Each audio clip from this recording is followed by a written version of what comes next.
Magandang araw po sa ating lahat. Muli, tuloy natin ang discussion natin sa kursong ito, Logical Concepts. Muli, ang channel ko ay pinamagatan kong, ang pangalan ng channel ko rito ay Philosopher's Logic.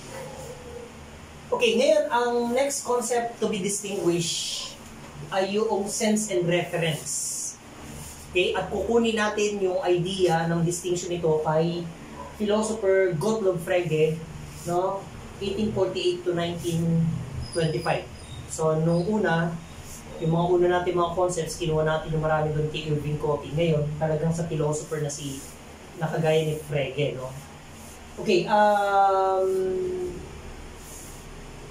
bago natin i-discuss yung pagkakaiba nito according to Frege, okay, bigyan muna natin ng pagpapakilala. Sino ba itong itong philosopher nito? Si Frege ay isang Aleman. At isa siyang philosopher, logician, and mathematician. Siya ay nakilala bilang the father of analytic philosophy. Okay, kung ano yung analytic philosophy compared with sa amin, may tinatawag kami continental philosophy. Later ko na explain sa inyo, no? Okay, so siya ang father of analytic philosophy.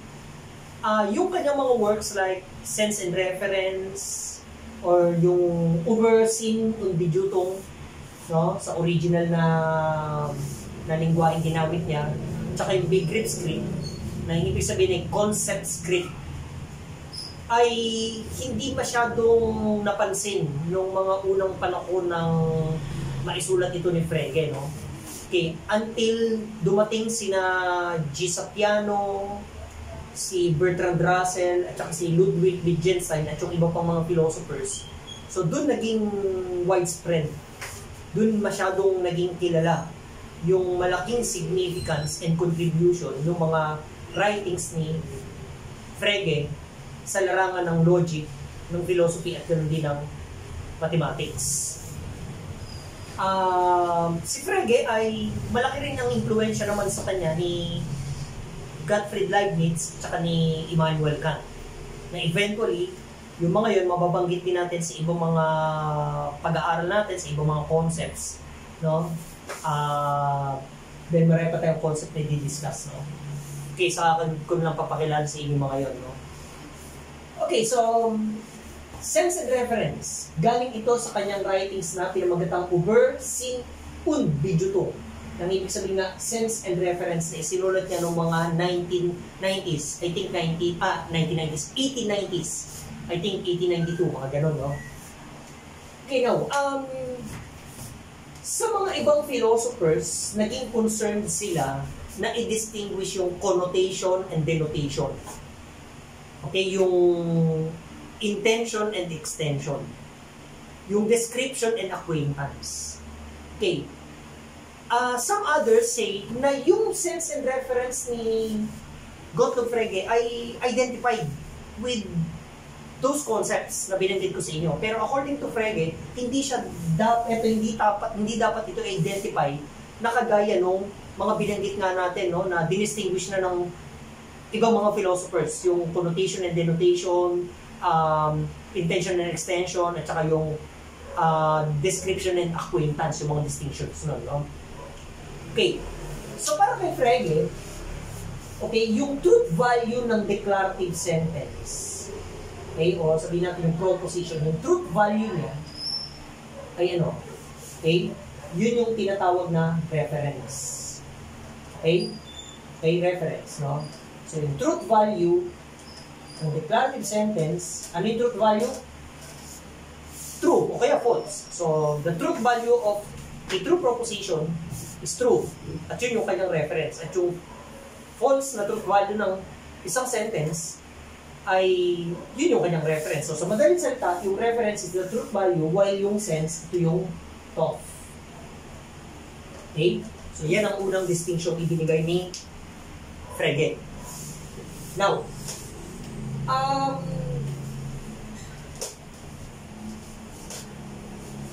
what motivated Frege to arrive at distinguishing not only the sense and reference but also the what he calls the sign, okay, the sense, and reference. Okay?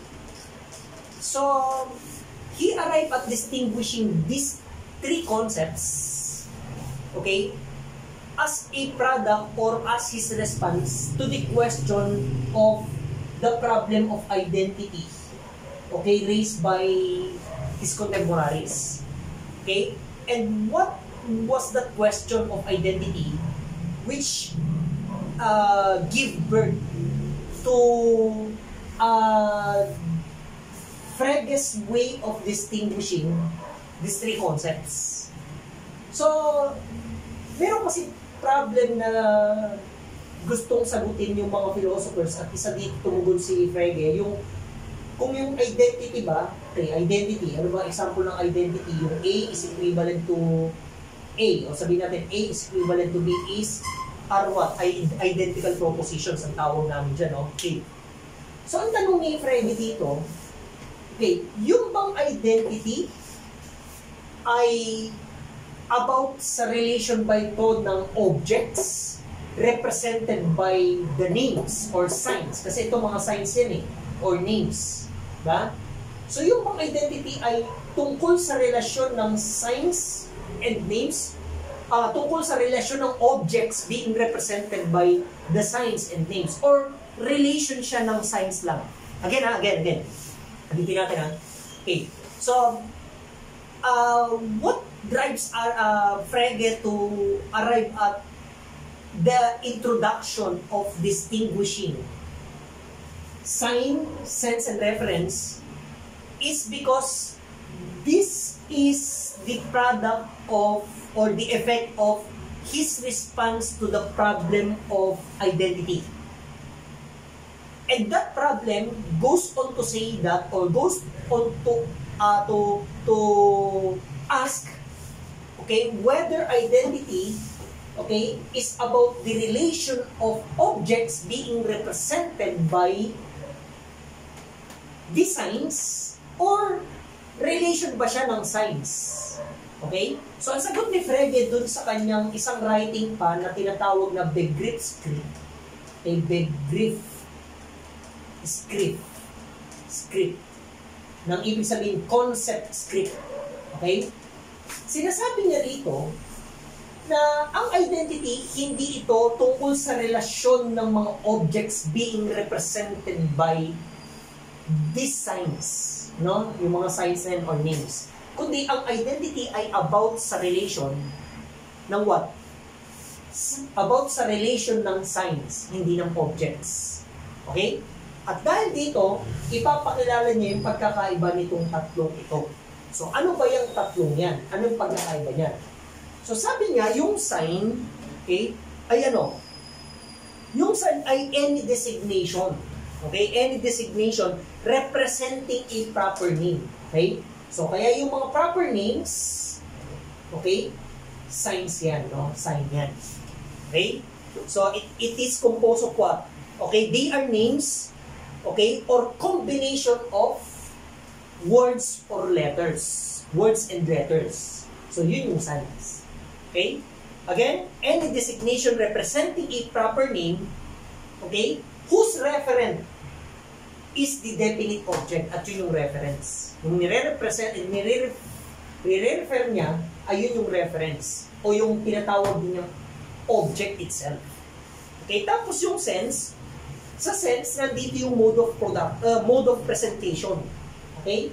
So, paano ba yung mode of presentation niya nandito? Okay? Tapos ito, yung truth value, o yung object itself. So, yun yung distinction ng tatlong yan. Okay? So, malinaw?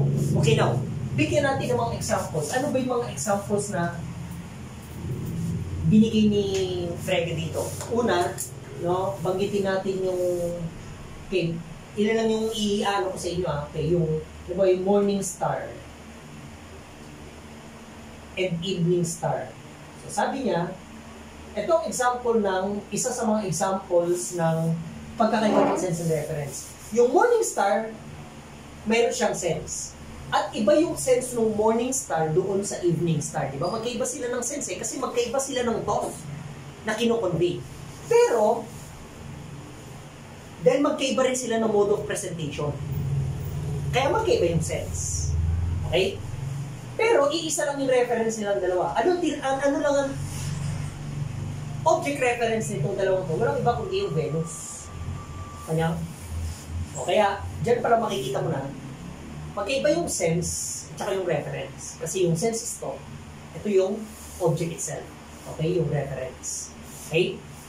Okay, so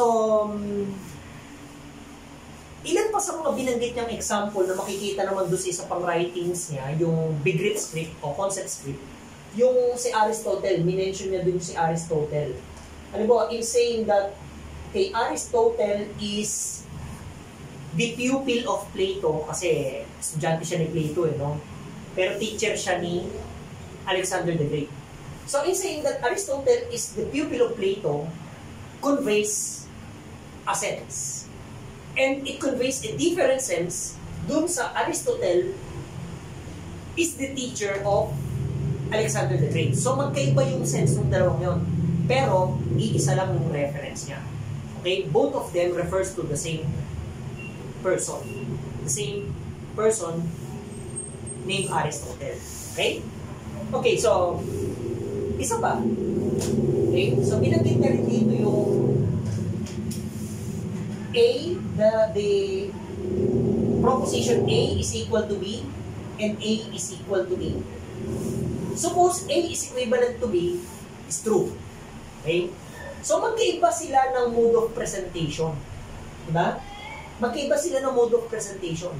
Pero iisa lang sila ng truth value. At anong truth value nila? Pareho silang true. Kaya, dahil magkaiba ng mode of presentation, pero iisa ang truth value nila, pareho silang true, ay ano, ay malinaw na magkaiba yung sense doon sa reference. Okay? Na dito, sabi ni Frege, ito yung tatawagin na hindi a priori. Ito, tatawagin nito, ito daw yung binabanggit ni Kant, sabi ni Frege, na analytic judgment. Okay? Or analytic truth. Tapos, ito yung synthetic. Okay? O sabi niya, hindi a priori. Okay? Okay, so now, so malinaw ha? So may mga propositions or declarative sentences na magkaiba ng thought kasi magkaiba ng mode of presentation pero iisa lang ang reference. Okay? Dalawang names, okay? Na magkaiba ng mode of presentation, magkaiba ng thought pero the same yung reference. Kagaya ng morning star and evening star. Isa pang paraan para i-distinguish yung sense and reference according to Frege ay may mga sentence, okay, na mayroong sense pero walang reference. Kanina, magkaiba ng sense, isa reference. Ngayon naman, isa pang paraan ng pag-distinguish ay ng pagkakaiba ay may mga sentence na may thought, may sense, pero walang reference. Bakit may thought? Kasi may mode of presentation. At ang example na binigay niya rito ay yung sa ano no, sa literature no, yung si Odysseus. Okay? So basahin ko no, hanapin ko i-ano ko sa inyo no. Yung sabi niya rito yung Odysseus, ito. Galing mismo to dun sa Sin and Bijuto na example. Okay, yung sabi niya yung Odysseus, okay, was set ashore, okay, while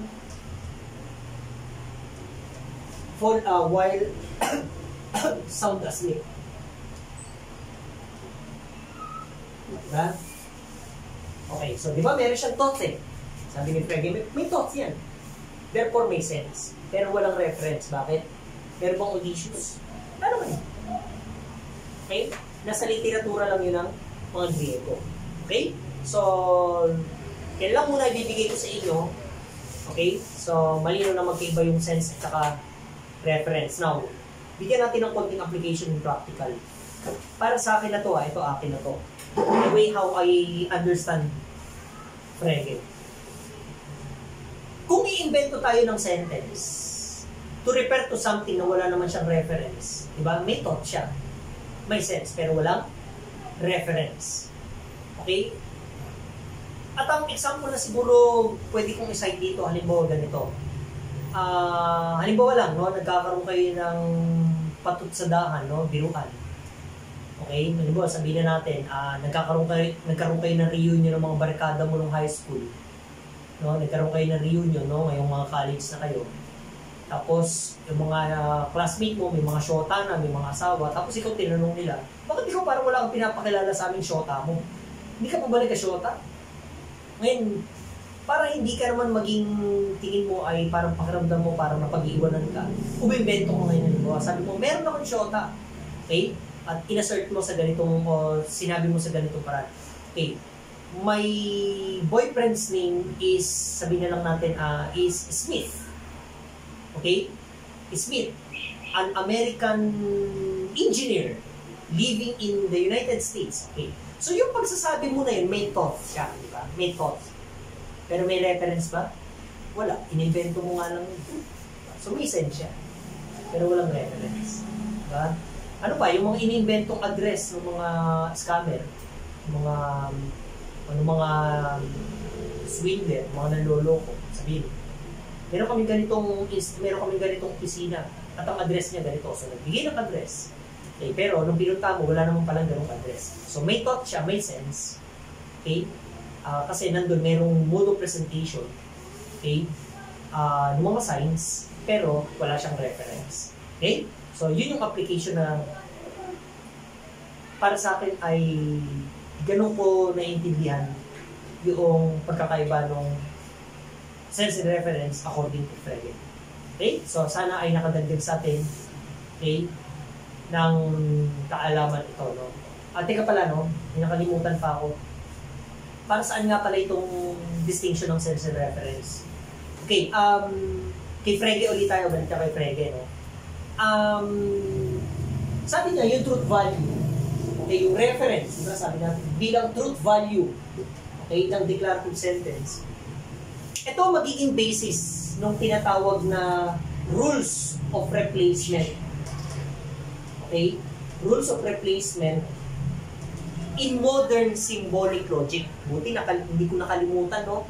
Sorry matatapos sana pero pinuntin ko kasi importante, no? Okay, kasi magagamit natin to pagdating natin doon sa Roman numeral number 3 sa calculation ng arguments, yung rules of replacement. Okay? Gagamitin kasi natin yan para mag-calculate ng arguments kung invalid o para mag-prove ng argument na valid sa formal proof of validity, yung rules of replacement. Now, so yung sabi, okay, kung yung sense ay ito, reference ay truth value of the sentence, of the declarative sentence, yung truth value ng declarative sentence ay magiging basis na yun, according to Frege.